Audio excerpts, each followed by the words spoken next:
Welcome to success is a decision. तो आज हम कुछ इम्पोर्टेंट टॉपिक डिस्कस कर लेंगे, जैसे कि डब्ल्यू एच ओ न्यूज़ में काफ़ी ज़्यादा है। ठीक है। तो आज तो मैं पूरी डिटेल में डिस्कस नहीं करूँगा, लेकिन मैं एक पर्टिकुलर वीडियो के ऊपर लेके आऊँगा जिसमें डब्ल्यू एच ओ के फंडिंग्स, उसके फंक्शंस, फॉर्मेशन पूरी डिटेल्स में होंगी। ठीक है गाइज। तो आज मैं बस थोड़ा सा एक व्यू दूंगा डब्ल्यू एच ओ के बारे में, जो अभी न्यूज़ में रिसेंटली चल रहा है, जो यूएस से कह रहा है या जो फेलियर की बात हो रही है उसके ऊपर। ठीक है। तो आज ये डिस्कस कर लेंगे थोड़ा सा। और एक एडिटोरियल वो बताया गया है, वो फाइनेंशियल क्राइसिस से रिलेटेड, तो वो डिस्कस कर लेंगे। वैसे वो रिपीटेड ही है, तो हम लोग आज ये टॉपिक देखेंगे। तो चलिए स्टार्ट करते हैं डायरेक्ट एडिटोरियल से आज। और फाइनली जाते जाते करंट अफेयर देख लेंगे आज के। तो जो पहला एडिटोरियल जो इस सेक्शन एक्रॉस द गल्फ़, तो ये मैं पहले भी डिस्कस कर चुका हूँ गल्फ़ कंट्रीज़ के बारे में। तो आपको यहाँ टर्म मेंशन है द गल्फ़ कोऑपरेशन काउंसिल, तो ये एक आईआर का टर्म है, तो ये प्रीलिम्स के लिए इंपॉर्टेंट हो जाता है। तो आपको इसके बारे में पता होना चाहिए। ठीक है। तो ये जो अरबियन पेनिसुला है, जो हमारी कंट्रीज़ हैं, ठीक है, उन कंट्रीज़ का ये एक्चुअली में ग्रुप है। ठीक है। ये जो बना था ये 1981 में बना था, to foster socio economic security and cultural cooperation. तो उस एरिया में इन चीज़ों से डील करने के लिए एक ग्रुप ऑफ कंट्रीज़ बन गया था। ठीक है। जिसमें Bahrain, Kuwait, Oman, Qatar, Saudi Arabia, UAE, ये सब इसके मेंबर हैं। और इनमें बीच में कतर का, ठीक है, इनका कॉन्फ्लिक्ट भी चला था। तो वो तो बात की बात है। तो लेकिन आपको इसके बारे में नोट्स बना लेना है और इसे पढ़ लेना है। ठीक है। और उसका मेन पर्पस क्या है वो भी पढ़ना है को। ठीक है। अब ये न्यूज़ में क्यों है, क्योंकि हमें पता है जो इंडिया की ऑलमोस्ट 30 to 35% जो पॉपुलेशन है, वर्किंग पॉपुलेशन है, वो गल्फ़ कंट्रीज़ में ही है। ठीक है। अब हम उनसे कल्चरली भी लिंक्ड हैं, इकोनॉमिकली भी लिंक्ड हैं। ठीक है। तो इसलिए वहाँ के जो लेबरर्स हैं, जो माइग्रेंट्स लेबरर हैं, ठीक है, या फिर जो स्किल्ड अनस्किल्ड लेबरर्स हैं, उनकी जो कंडीशन अभी हो रही है, ठीक है, तो उनकी कंट्रीज़ के लिए ये टर्म न्यूज़ में आया है। ठीक है। तो तो इसमें आपको यही पढ़ना है। ठीक है। तो इसके बारे में नोट्स बना लीजिएगा। फिर ये जो सेकंड टॉपिक है, ये ए ब्लूप्रिंट टू रिवाइव इकोनॉमी, ये पहले भी रिपीटेड हो चुका है। तो इसमें कुछ चीज़ें हैं तो मैं बता देता हूँ आपको इसमें। तो इसमें वही चीज़ें हैं कि हमें कैसे डिस्कस करना है, कैसे डील करना है जो प्रॉब्लम्स हैं। ठीक है। जो मेन प्रॉब्लम्स है इसे बताया जा रहा है डिमांड सप्लाई। ठीक है। तो फिर उनकी प्लानिंग क्या होनी चाहिए, ठीक है, उनकी फंडिंग कैसे होनी चाहिए। ठीक है। तो इसी के बारे में इस सेक्शन में डिस्कस करा गया है। तो ये बोला गया है कि जो जो हमारा ये प्रॉब्लम जो अराइज हो रही है इनसे, ठीक है, जो प्रॉब्लम अराइज हो रही है तो उसमें एक कॉन्फ्लिक्ट आ जाता है। ठीक है। कि हम या तो लाइफ को बचाएं, ठीक है, या फिर जो लाइफ सर्वाइवल मेथड है उन्हें बचाएं। लाइफ सर्वाइवल मेथड यानी जो डेली वर्कर्स हैं, ठीक है, अब उनकी लाइफ तो डिपेंडेंट है पूरी डेली वेजेस पे ही। तो इसलिए इसकी इस सेक्शन में यही बोला गया है, बताया गया, ये डिस्कस करा गया है कि हम दोनों में से किसको बचाएं पहले। ठीक है। तो हम दोनों को ही बचा सकते हैं अगर हम स्मार्ट लॉकडाउन का फॉलो करें। तो यहाँ पे एक केस स्टडी भी दे दिया गया है प्राची की। ठीक है। जो कि बिहार की माइग्रेंट वर्कर है, ठीक है, जो कि डेली वेजेस वर्कर है। ठीक है। तो फिर इसमें उसी के बारे में डिस्कस करा गया है। फिर यहाँ पे टर्म भी मैंशनड है ग्रेट डिप्रेशन, जो मैं पहले डिस्कस कर चुका हूँ। ठीक है। ये इकोनॉमिक क्राइसिस थी जो एक बार पहले भी आ चुकी है। अब ये नहीं है कि कोई पर्टिकुलर सेक्टर ही इससे इम्पैक्ट हो रखा है, इससे almost every sector is impacted by this lockdown. ठीक है। तो जो सबसे पहला चैलेंज आता है वो आता है डिमांड सप्लाई चैलेंज। ठीक है। अब इसके हम कैसे मैनेज कर सकते हैं, अब हमें डायग्नोज करना होगा प्रॉब्लम्स किस हद तक हैं। ठीक है। पहले उसे एक्यूरेटली मेज़र करना पड़ेगा, उसके बाद ही हम कोई प्लान बना सकते हैं। ठीक है। और उसे इम्प्लीमेंट कर सकते हैं। तो एक बार हम प्रॉब्लम डायग्नोज कर लें तो हम उसे इम्प्लीमेंट कर सकते हैं, आइदर बाय प्रोवाइडिंग मनी और by providing other sustainable equipments. ठीक है, लाइक फूड, वाटर, ठीक है, which we are providing on daily basis. ठीक है। हमने पीडीए सिस्टम भी स्टार्ट कर दिया है। ठीक है। जो हमारे ऑलमोस्ट हाउस होल्ड्स हैं, ठीक है, वो अप्रोक्स 26 करोड़ फैमिली, ठीक है, ये जो कि या तो बिलो पॉवर्टी लेवल है या अराउंड पॉवर्टी लेवल है। ठीक है। तो इन्हें पर मंथ 5000 रुपीज़ देने चाहिए, इनके बैंक अकाउंट में देने चाहिए। ठीक है। चाहे वो मनरेगा के थ्रू हो, ठीक है, या फिर डीबीटी के थ्रू हो। ठीक है। तो इन्हें पर 5000 फैमिली प्रोवाइड करना चाहिए गवर्नमेंट को। ठीक है। अब जो पीडीएस सिस्टम इम्प्लीमेंट हुआ है, ठीक है, हर एक स्टेट अपना पर्टिकुलर भी कर लिया है, ठीक है, और सेंटर के सपोर्ट भी आ रहे हैं, तो इसे यूनिवर्सलाइज कराने की बात करी गई है इसमें, ठीक है, और वो भी इमीडिएटली विद इफेक्ट, ठीक है। और फिर इसमें बात करी गई है कि जो मनरेगा के अंदर जॉब गारंटीज होती हैं, अगर वो नहीं दी जा रही तो कम से कम 10 डेज़ का जो पे स्केल है उनका, उन्हें वो प्रोवाइड कर देना चाहिए, ठीक है। अब इसमें फिर पंचायत, ब्लॉक, डिस्ट्रिक्ट हो गया, ठीक है, इन सब का रोल इम्पोर्टेंट हो जाता है, क्योंकि यही बेसिक यूनिट है, ठीक है, जो आइडेंटिफाई करते हैं इन सारी चीज़ों को, ठीक है। फिर जो हमारे फेमस इकोनॉमिक्स हैं, ठीक है, चाहे वो अमर्त्य सेन हो गया, ठीक है, हमारे जो रघुराम राजन हो गए, अभिजीत बैनर्जी हो गए, ठीक है, इन सब का भी सेम यही चीज़ कहना है कि अगर आप मनरेगा की जॉब गारंटी नहीं दे पा रहे हैं तो आप एटलीस्ट 10 डेज़ का उन्हें वर्किंग वेज प्रोवाइड कर दें, ठीक है। फिर जो नेक्स्ट स्टेप हम ले सकते हैं वो है अपनी इकोनॉमी को धीरे धीरे खोलना, ठीक है। जैसे कि अभी गवर्नमेंट ने स्टेप लिया, जो हमारी आज़ादपुर मंडी है, एशिया की लगभग बड़ी मंडी है, सबसे बड़ी मंडी है, ठीक है, उसे ऑड इवन डेज पे ओपन करने का, ठीक है, तो हम ये कर सकते हैं। फिर गवर्नमेंट ने कल भी काफ़ी सारे डिसीजन लिए थे, ठीक है, कि जो अगर कंट्रोल में आ जाते हैं सिचुएशन तो 20 अप्रैल से कुछ चीज़ें स्टार्ट कर दी जाएंगी, ठीक है। बेशक पब्लिक गैदरिंग बंद रहेंगी, लेकिन जो इकोनॉमिक सेक्शन है उसे धीरे धीरे ओपन करना चाहिए, वो भी विथ स्ट्रिक्ट रिस्ट्रिक्शन, ठीक है, तो ये भी कर सकते हैं, ठीक है। और क्या क्या प्लानिंग कर सकते हैं हम, जो हमारे मैंने पहले भी बोला है, पहले भी बताया था, ठीक है, जो जैसे रेस्टोरेंट्स हो गए, ठीक है, शॉप्स हो गए डेली, ठीक है, ये सारी चीज़ें बंद कर दी गई हैं, ठीक है। अगर ये ओपन करते हैं, ठीक है, तो इसके तो दो एडवांटेज हो जाते हैं, ठीक है। एक पहला तो एक तो जो अनएम्प्लॉयमेंट है, ठीक है, उन लोगों की वो भी दूर रहेगी, उनकी शिकायतें भी दूर रहेंगी। दूसरा, वो लोग ईजिली लोगों तक सामान पहुंचा सकते हैं, ठीक है, जो भी ज़रूरी सामान है, ठीक है, जो भी नेसेसरी इक्विपमेंट्स हैं, ठीक है। तो इसलिए जो लोकल शॉप्स हैं, ठीक है, जो सर्विसेज हैं, ठीक है, उन्हें गवर्नमेंट को प्रिकॉशनरी स्टार्ट कर देना चाहिए, ठीक है। कम से कम जो खाने पीने की दिक्कत है ये तो सॉल्व हो ही जाएगी, ठीक है।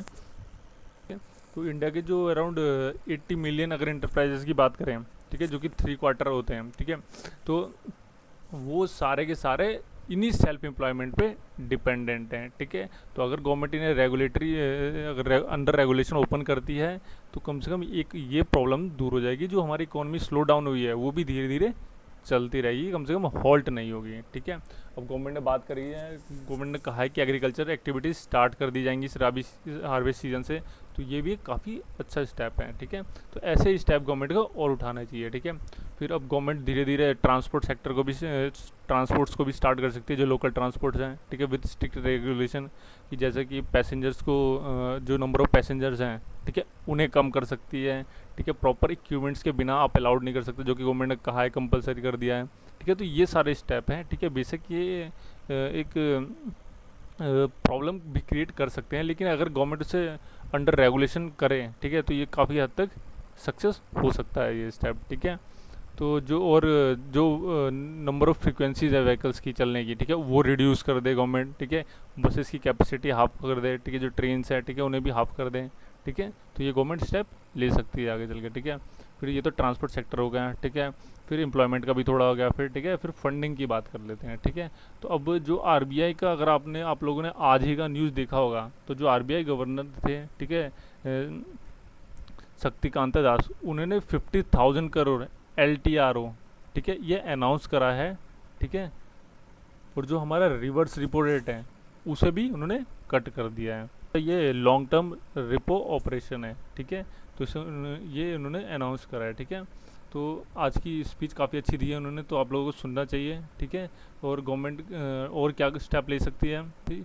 गवर्नमेंट ने ये भी अनाउंस पहले भी कराया, आरबीआई जो हमारे रिजर्व बैंक ऑफ इंडिया, उन्होंने ये भी अलाउ कराया है कि जो लोन है, ठीक है, उन्हें वो प्रोवाइड कर सकते हैं, ठीक है।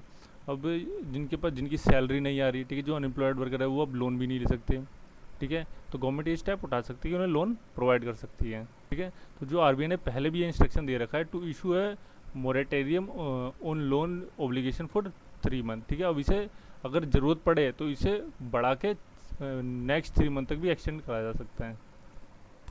तो जिन्हें ये मोरेटोरियम लोन का मीनिंग नहीं पता तो उनको मैं बता दूंगा, ठीक है, उनको मैं बता देता हूँ, ठीक है। When the borrower is not required to make any repayment, ठीक है। आप लोन तो ले सकते हैं लेकिन जो इंस्टॉलमेंट होती है उसकी, ठीक है, जो आपको रीपे करना होता है, आपको इस 3 मंथ तक पे ना भी करे तो भी कोई दिक्कत नहीं है, ठीक है, आपको कोई फाइन नहीं देना पड़ेगा, ठीक है। और इसको अगर इमरजेंसी में नेक्स्ट 3 मंथ तक एक्सटेंड करा जा सकता है। तो ये आरबीआई ने एक स्टेप लिया था, ठीक है। फिर एक यूएसए का एग्जांपल दिया गया है यहाँ, पे चेक प्रोटेक्शन प्रोग्राम, ठीक है।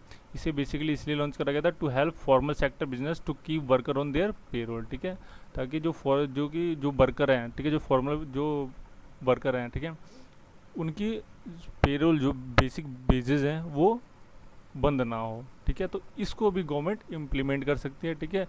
अब हर साल हमें पता है कि अलग अलग और इंडिया में जो बॉडीज़ हैं, ठीक है, लेबरर्स बॉडीज़ हैं, ठीक है, चाहे वो ईपीएफ हो गया, ठीक है, तो इनके भी ये हर साल डाटा रिलीज़ करते हैं, ठीक है, कितने पॉवर्टी के बिलो हैं, ठीक है, कितने एम्प्लॉयड है, कितने अनएम्प्लॉयमेंट है, ठीक है। तो यहीं ईपीएफ का डाटा मेंशन है, ठीक है, जिसमें अराउंड 40 मिलियन एम्प्लॉयज़ ऐसे हैं जो लेस देन 15,000 अर्न करते हैं, ठीक है। तो गवर्नमेंट इन्हें रेगुलेट कर सकती है ये इस स्कीम के अंदर, पे चेक प्रोटेक्शन प्रोग्राम के अंदर, ठीक है, इस टाइप के स्कीम के अंदर, ठीक है। तो जिससे उनका जो सर्वाइवल रेट है वो भी हाई रहेगा, ठीक है। और फिर जो हमारा मेन कंट्रीब्यूट जो करता है इकोनॉमी में वो टूरिज्म सेक्टर है, ठीक है। तो गवर्नमेंट इसको भी रेगुलेट कर सकती है, ठीक है। फिर जो हमारा एक्सटर्नल ट्रेड है, ठीक है, अब वो इम्पैक्ट ना हो तो इसे भी गवर्नमेंट को रेगुलेट करने की बात कही गई है, ठीक है। तो इस सेक्शन में इतना ही है, ब्लूप्रिंट टू रिवाइव इकोनॉमी की हम क्या क्या स्टेप ले सकते हैं, ठीक है। फिर यहाँ टेलीमेडिसिन की बात करी गई है, ठीक है। तो टेलीमेडिसिन एक इम्पोर्टेंट टर्म हो जाता है, ठीक है, ऑनलाइन मेडिसिन डिलीवरी सिस्टम, ठीक है। तो इसके बारे में पूछ सकता है प्रीलिम्स और मेंस के ऊपर भी पूछ सकता है। तो ठीक है, ये सब एआई बेस्ड आर्टिफिशियल इंटेलिजेंस के थ्रू भी हम कर सकते हैं, ठीक है। अब ठीक है, पहले भी इंडिया ने डिजिटल इंडिया लॉन्च करा था, ठीक है, उसके अंडर में भी ये सब आ सकता है, ठीक है। तो ये बस इसमें इतना ही है इम्पोर्टेंट, ठीक है। तो अब मैं एक इम्पॉर्टेंट टॉपिक डिस्कस कर लेता हूँ, ठीक है, उसके बाद हम करंट अफेयर डिस्कस कर लेते हैं, ठीक है। तो जो न्यूज़ में आजकल चल रहा है, ठीक है, द WHO बैलेंस शीट, ठीक है। तो ये प्रॉब्लम काफ़ी चल रही है न्यूज़ में WHO को लेके, तो इसके बारे में आप लोग जरूर पढ़िएगा। अब मैं एक अलग से वीडियो लिखाऊंगा जो कि सिर्फ WHO के ही ऊपर होगी, जिसमें पूरा डिटेल में होगा, ठीक है। तो ये मेंस पेपर 2 का है, ठीक है, IR का टॉपिक है, the fall of major global institution amid COVID-19 outbreak, ठीक है। अब जैसा कि आपने सुना ही है, जो US है, ठीक है, उसने अब कह दिया है कि वो WHO को कोई भी फंडिंग प्रोवाइड नहीं करेगा। अब ऐसा क्यों रीज़न है, इसके बारे में भी हम डिस्कस कर लेंगे, ठीक है। तो पहले WHO के बारे में आपको पता होना चाहिए, ठीक है। It is specialised agency of United Nation, ठीक है। अब इसका मेन काम क्या है, इसका मेन काम है जो पब्लिक हेल्थ है, ठीक है, जो हेल्थ सेक्टर, ठीक है, उसके ऊपर नज़र बनाए रखना, ठीक है। It is also a part of UN sustainable development group, ठीक है। तो जो इसका मेन एम है वो है attainment by all people of highest possible level of health, ठीक है। जो लोग हैं, ठीक है, उनकी जो हेल्थ है वो प्रॉब्लम से वो बचे रहें, इसका मेन वही हेल्थ है, ठीक है। तो ये जितने भी डिजीज़ होते हैं, ठीक है, उनके ऊपर नज़र बनाए रखती है, ठीक है। तो इसका, ठीक है, तो इसका जो मेन हेड क्वार्टर है वो जिनेवा स्विट्ज़रलैंड में है, ठीक है, ठीक है।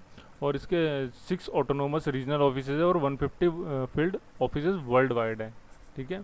तो ये आपको पता होना चाहिए, WHO के बारे में जरूर पढ़ लीजिएगा, ठीक है। अब हम बात कर लेते हैं इसकी फंडिंग की, ठीक है।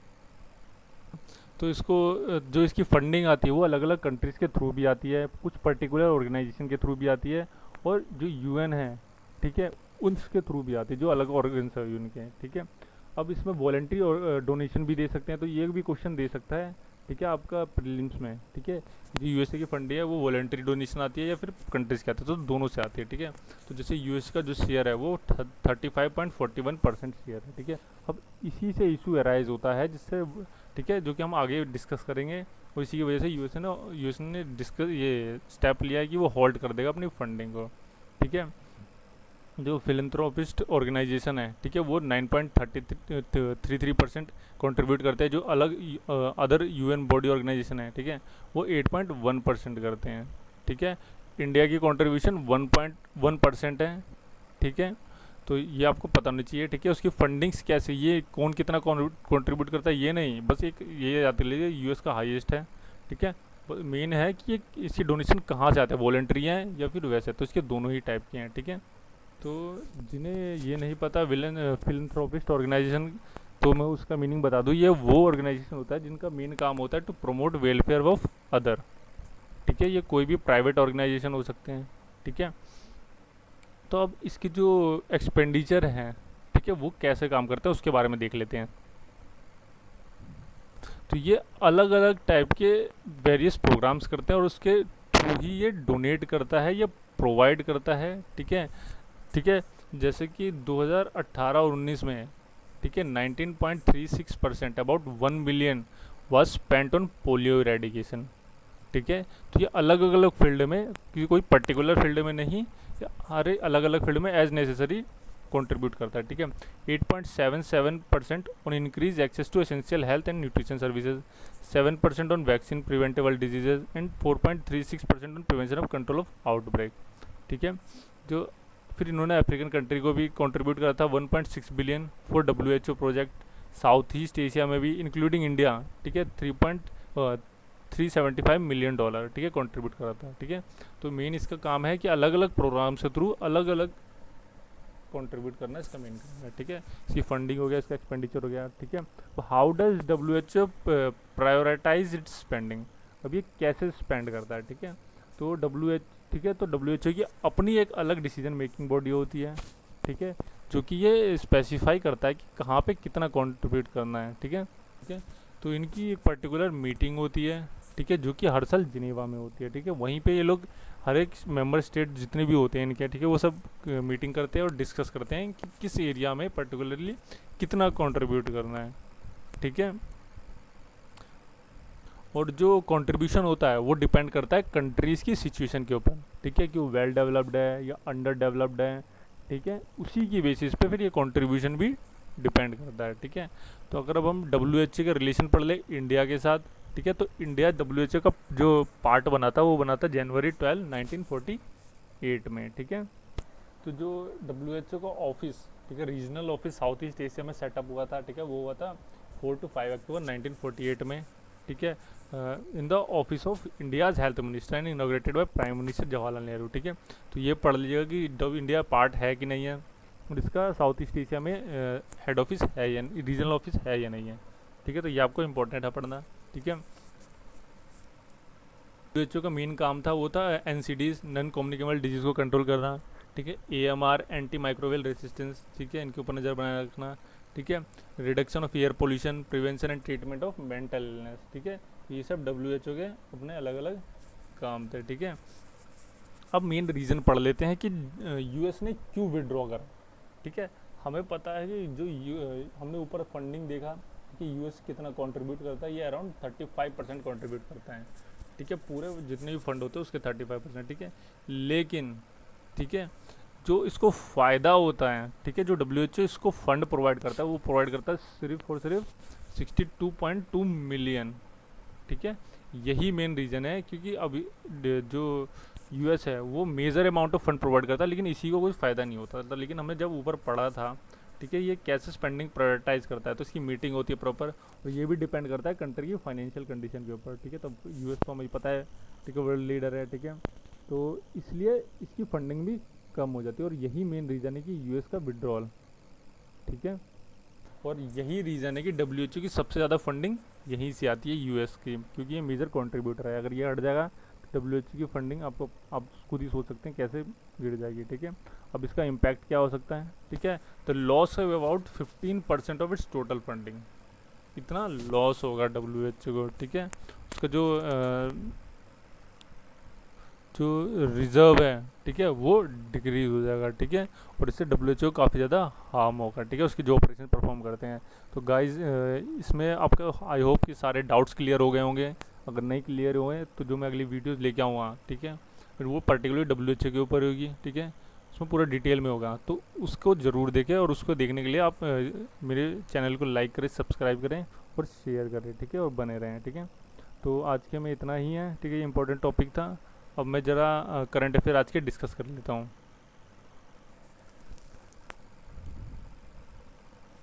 ठीक है।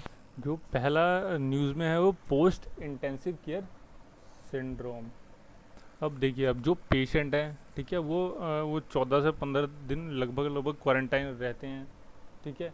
अब उनकी जो हेल्थ कंडीशन है, जो उनकी बॉडी कंडीशन है, ठीक है, वो हॉल्ट हो जाती है बिल्कुल, ठीक है। उनका मेंटल कंडीशन, ठीक है, वो भी थोड़ी वीक हो जाती है, उनकी बॉडी वीक हो जाती है, पुअर इम्यूनिटी आ जाता है, ठीक है। तो यही सारी, उनको गुस्सा आता है, डिप्रेशन आता है, ठीक है, यही सारी चीज़ों को ये पोस्ट इंटेंसिव केयर सिंड्रोम कहा गया है, ठीक है, ओवरऑल मिला के, ठीक है। और generalised weakness, fatigue, decrease mobility, anxious और depressed mood, sexual dysfunction, sleep disturbance, cognitive issue, ठीक है। अब आप बिस्तर पे लेटे लेटे रहेंगे तो जाहिर सी बात है आपको नींद तो आएगी नहीं, तो ठीक है, इन्हीं सारी चीज़ों को PICs कहा गया। तो ठीक है, इसके ये इंपॉर्टेंट टर्म है, तो इसके बारे में जरूर पढ़ लीजिएगा आप, ठीक है। जो नेक्स्ट है वो ट्यूबरक्लोसिस ड्यूरिंग। अब देखिए, अब इसमें भी काफ़ी सारा बताया गया है कि जो मेन पेशेंट है, ठीक है, जो सबसे ज़्यादा इफेक्ट हो रहे हैं वो ट्यूबरक्लोसिस के हो रहे हैं, ठीक है, TB पेशेंट हो रहे हैं। क्यों? क्योंकि एक तो उनकी इम्यून सिस्टम पहले से ही वीक है, ठीक है, दूसरा ये इम्पैक्ट उन्हें बहुत ज़्यादा कर रहा है। तो जो ट्रीटमेंट है कोविड का, ठीक है, वो उन पर बहुत कम इफेक्ट डाल रहा है, ठीक है। तो इस थोड़ा TB के बारे में पढ़ लीजिएगा, ठीक है। India counts for 27% of world TB patient, ठीक है, and it is among the top 8 countries with highest number of TB cases, ठीक है। तो ये आपको पढ़ना चाहिए, ठीक है, और उसके ऊपर नोट्स बना लीजिएगा, ठीक है। In 2018 as many as 4.4 lakh people died of TB in India, ठीक है, 4.54 पीपल मर गए थे, ठीक है। और ये टोटल है 29% of 1.5 million death due to TB in the world, ठीक है। जो वर्ल्ड में टोटल डेथ हुई है 1.5 मिलियन, उसका 29% सिर्फ इंडिया में डेथ हुई थी, ठीक है। तो इसके बारे में ज़रूर पढ़ लीजिएगा आप, ठीक है। तो नेक्स्ट है solid state sensor to detect the heavy metal ions, ठीक है। तो इसे जो डेवलप कराया गया है उसने इसे CENS, जिसकी फुल फॉर्म है centre for nano and soft matter science, ठीक है, इन्होंने इसे डेवलप करा है। अब क्यों डेवलप करा है? अब देखिए, अब हम अलग अलग, हम चाहे वाटर लें, ठीक है, चाहे वाटर हम ड्रिंक करते हैं, ठीक है, तो उनमें भी काफ़ी सारे हैवी मेटल्स पाए जाते हैं, ठीक है। तो अब ये क्या कहते हैं, हमारे बॉडी में एक्यूमुलेट हो जाते हैं, ठीक है, जिससे जो हमारे बायोलॉजिकल प्रोसेस है, यानी जो केमिकल प्रोसेस होते हैं बॉडी के इनसाइड में, ठीक है, वो इन्हें पूरी तरह डिकम्पोज नहीं कर पाते। तो इन्हीं चीज़ों को डिटेक्ट करने के लिए इस सेंसर बनाया गया है, solid state sensor to detect the heavy metal ions, ठीक है। नेक्स्ट है चित्रा जीन लैम्प N, ठीक है। ये एक टेस्टिंग इक्विपमेंट है जिसे डिटेक्ट करने के लिए कोविड को, उसके सिम्टम्स को डिटेक्ट करने के लिए इसे बनाया गया है, ठीक है। अब ये जो कोविड है, ठीक है, जो हमारे SARS-CoV-2 है, ठीक है, इसके 2 जीन को डिटेक्ट करेगा, ठीक है। अगर एक किसी तरह छूट भी जाता है, ठीक है, बच जाता है किसी बाई चांस, तो वो सेकंड को डिटेक्ट कर ही लेगा। तो ये स्पेसिफिक और एक्यूरेट मेजरमेंट बताया गया, ठीक है। तो इसके बारे में पढ़ लीजिएगा। Software technology park of India, ठीक है, तो इसके बारे में पढ़ लीजिएगा। अब ये रिसेंटली RBI के अंडर में न्यूज़ में था, ठीक है, तो इसलिए ये टॉपिक इंपॉर्टेंट हो जाता है, ठीक है। तो ये ऑटोनोमस सोसाइटी है, ठीक है, अंडर MIT, ठीक है, ministry of electronic information technology, ठीक है। इसके टोटल अराउंड 60 सेंटर है ऑल ओवर द कंट्री, ठीक है। इसका मेन काम क्या है? Encouraging, promoting, boosting the export software from India, ठीक है। इसे 1991 में बनाया गया था, हेडक्वार्टर्स का न्यू दिल्ली में है, ठीक है गाइज। अब जो नेक्स्ट है वो है एनेस्थोमोसिस, ठीक है। ये एक्चुअली में, अब देखिए, आपने सुना ही होगा पंजाब का केस, ठीक है, वहाँ पे कैसे ठीक है, वहाँ पे जो ASI थे, ठीक है, उनका कैसे हाथ काट दिया था, ठीक है।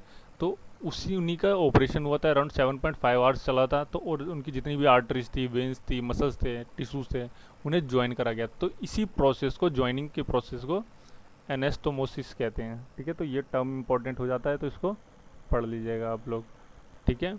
फिर जो नेक्स्ट है ट्राइमेरसुरस सैलाजार, ठीक है, ये एक नया स्पीसीज है ग्रीन पिट वाइपर का, ठीक है, जिसे अरुणाचल प्रदेश में पाया गया है, ठीक है। तो ये पढ़ लीजिएगा, ये स्पीसीज पूछा गया, this term is related to, ठीक है, ये पूछ लीजिएगा, ये कहाँ भी पाया गया, ये इंपॉर्टेंट है, अरुणाचल प्रदेश में, ठीक है। तो आज के करंट अफेयर में इतना ही है, ठीक है।